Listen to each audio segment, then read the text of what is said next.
All right, we are back with Richard, and now we're gonna talk about the challenges. Richard, please tell me that according to you, three challenges that you think that engineers will face in their career. And tell me three. I said three, but you can tell me more. And how you in your career during your career, how you deal with them yourself. Okay. I think there's many challenges in any field, but I think one of the things that as I alluded to in the earlier segment there was patience.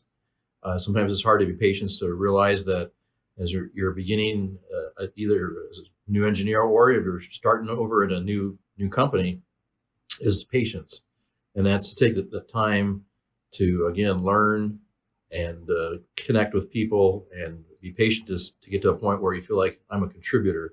Because sometimes the first few years it's a struggle as you learn the nuances of your work and profession to say I feel like I'm not contributing anything, and so you have to kind of fight that mentality and say, okay, I am learning and I'm preparing and I will be contributing in my own way soon. So patience is one of the things that's always hard for a lot of us to deal with.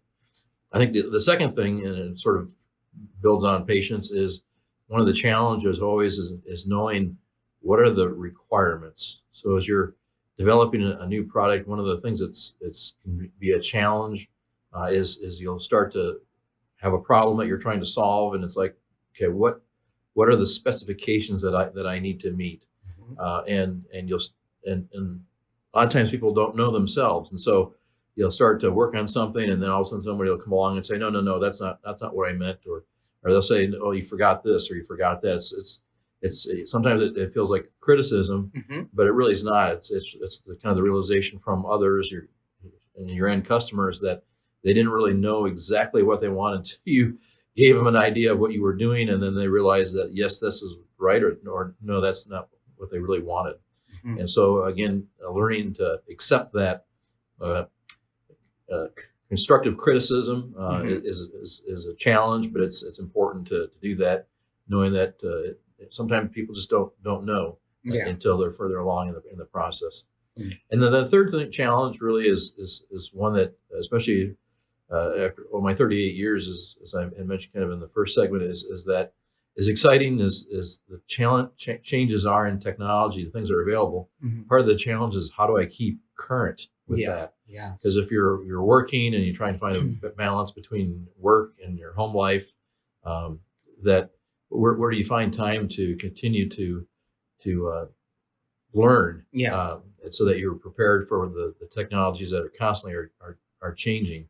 Mhm. And so I recommend, if just to take occasionally some ongoing classes. It's a great way to learn from others, but also attending conferences, taking the time to go to a conference, and allows you to network with others, and you get to hear presentations from subject matter experts that are in areas that you're interested in, and you can learn from them and make contact with them, and a lot of them are very helpful that you can correspond with later and say, hey, I remember you talked about this new approach. Can you elaborate a little bit more, because I think this might benefit my company and where I work and what I do. So Mhm. it's basically taking those opportunities to continue to keep learning and reading periodicals. And again, it's hard sometimes to find the time, but there's a lot of great materials out there on the internet and publications and things that you can do. So I just challenge myself and challenge others is that to stay current, and continue to force yourself and discipline yourself to take advantage of extra classes, conferences, and just reading technology periodicals or periodicals that apply to your field. Very, very good. So, Richard, tell me about maybe give me an example of something that you worked on or you started where you were having where others may not see it as not exactly what they're looking for, and how did you react to it, or how did you feel about it? Because I think sometimes that can bring the anybody's motivation down a little bit when they are working hard on something, and somebody comes in and say, oh, no, no, that's not what I want. Can you tell me of a time that, or can you think of a time where that happened to you, and how did you cope with? Did you deal with it? Um, it's happened a lot in 38 years and stuff where Wow. you're working on something that you think is the answer to as good as sliced bread or apple pie type of thing, and you think that everybody's going to love this idea, Hmm. and you work on it, you communicate it, you build up a business case for it, and only to basically kind of get shot down. And it's very difficult because it's easy to take it personally, especially when it's your idea. Yes. And so one of the things is to say is to turn that and leverage that into, okay, there's still some things that I developed or I learned, and there might be future opportunities to bring this back. And so it's not to bury it, but just sort of put it aside and say, okay, maybe this is not the right time, but it Hmm. could come back later. So don't give up, I guess, so to speak. And sometimes selling an idea takes time. You have to kind of revisit it time and time again. And again, as part of that importance of communication is that the time might not have been right for the company or your boss Hmm. to take on that idea. But if it's a good idea, is continue to sell it when there's opportunities in the future to bring it back to fruition. The other thing is there sometimes is saying, okay, maybe I developed something that pretty substantial, and it's made up of sub parts that still could be beneficial, as to know how to sort of decompose Hmm. that idea into some of the other ideas that it was part of, and apply those then to something else, a new opportunity. Yes. So I've done that before, where I developed I thought was a pretty exciting product for General Motors, and at the time it wasn't cost effective, and Hmm. it was hard to I guess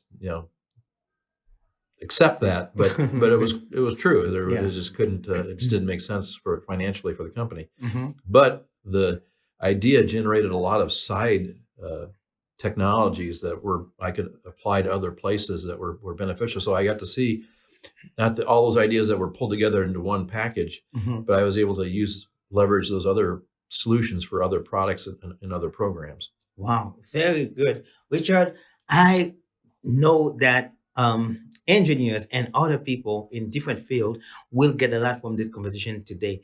I want to thank you, Richard, for having professional lunch with me today. We talk about what you love about engineering, what the challenges that you face, and these challenges. And I am sure that people who are going into engineering now have an idea of what to expect when they have an idea for a project, and not all the time everybody's gonna love what they have, their projects, so they have to be ready mentally to deal with that. Thank you so much, Richard, for being on Professional Lunch today. Thank you. Yes, now this is the part that I tell you, it's up to you to make today a great day. So have a great day.